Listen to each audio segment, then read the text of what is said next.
मेरी कार एक अकेले सड़क पर चल रही थी और चारों ओर का अंधकार ने मुझे घेर रहा था। सामान्य रात की शांति के बजाय वहां अचानक एक अजीब सी ठंडक छाई हुई थी। मेरी हिचकियां बढ़ गईं, लेकिन मैंने ध्यान नहीं दिया। रास्ता बिल्कुल सुनसान था और जंगल की ओर से आवाज आ रही थी, जैसे कोई मेरा इंतजार कर रहा हो। मेरी कार का इंजन बिल्कुल धीमा हो गया और मैंने कार को साइड पार्क किया। जब मैंने वह रास्ता चुना, मुझे नहीं पता था कि वह मेरी जिंदगी को बदल देगा। रात के अंधेरे में ड्राइव करना मेरी गलती बन गई थी और वह सभी डरावनी कहानियों की शुरुआत थी। वहां जंगल के किनारे एक खाली बुनियादी घर था, जिसकी छत बिल्कुल टूटी हुई थी। रात का समय उस घर को और भी डरावना बना रहा था। मैंने तकरीबन नींद की हालत में वहां का दरवाजा खोला, क्योंकि चारों ओर की अजीब सी गतिविधियों के बावजूद मेरी जिंदगी में जो हो रहा था वह स्वयं ही एक खौफनाक कहानी बन रहा था। घर के अंदर मैंने आवाज सुनी, कहीं एक गहरी आहट, कहीं बेबसी रोने की आवाज। मैंने धीरे से आगे बढ़ा और एक छोटे से कमरे में पहुंचा, जहां एक पुराने समय का रूप धारित टेबल पर एक पुरानी किताब थी। तभी मैंने वहां कुछ महसूस किया, एक अजीब सी ठंडक, और आभास हुआ कि मेरी तबीयत धीरे धीरे बिगड़ रही थी। वह घर कुछ और नहीं बल्कि एक अजीब से दुनिया का दरवाजा था, जिसका मैं अब हिस्सा बन चुका था।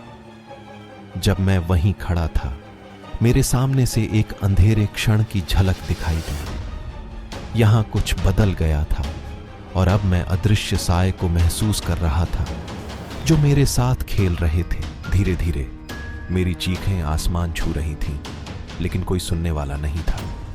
वह सभी आवाजें सिर्फ मेरे कानों में थीं, जैसे कि मेरी जिंदगी ने एक साया बना लिया था।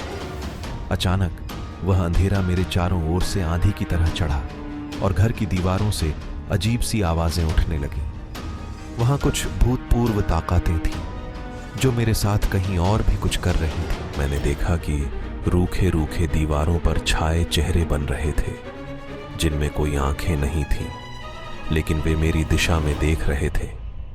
मेरा दिल धड़कने लगा और मैंने खुद को उनके सामने से बचाने के लिए धूप के साए में दौड़ा। धीरे धीरे मेरा दौड़ता हुआ वक्त बीतता गया और मैं एक और अजीब से कमरे में पहुंचा, जो इतना अंधकारमय था कि मैं कुछ भी देख नहीं सकता था। वहां से मैंने सुना कि कोई बच्चा रो रहा है। बच्चे की रोने की आवाज बढ़ती जा रही थी और मैंने देखा कि उसके आंखों से रक्त बह रहा था।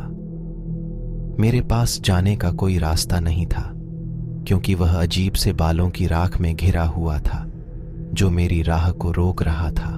मैंने पूछा, कौन हो तुम और यह क्या स्थान है?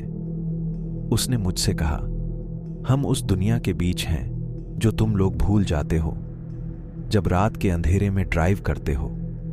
तुम्हारी गलती तुम्हें यहां ला आई है, जहां रात का समय हमारी आबादी जागता है।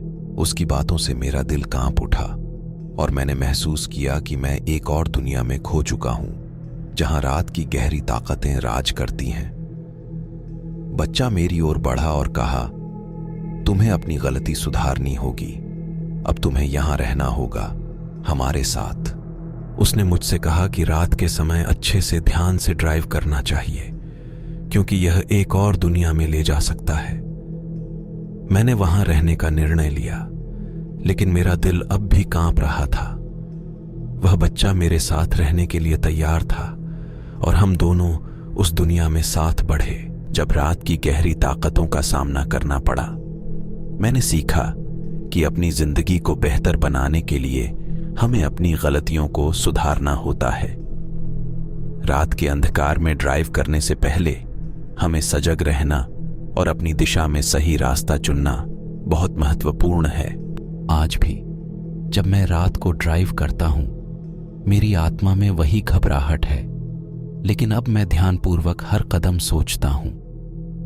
रात की गहरी ताकतों की दुनिया अब मेरे लिए एक सबक से भरी शिक्षा बन गई है, जिसने मेरी जिंदगी को एक नई दिशा में मोड़ दिया है।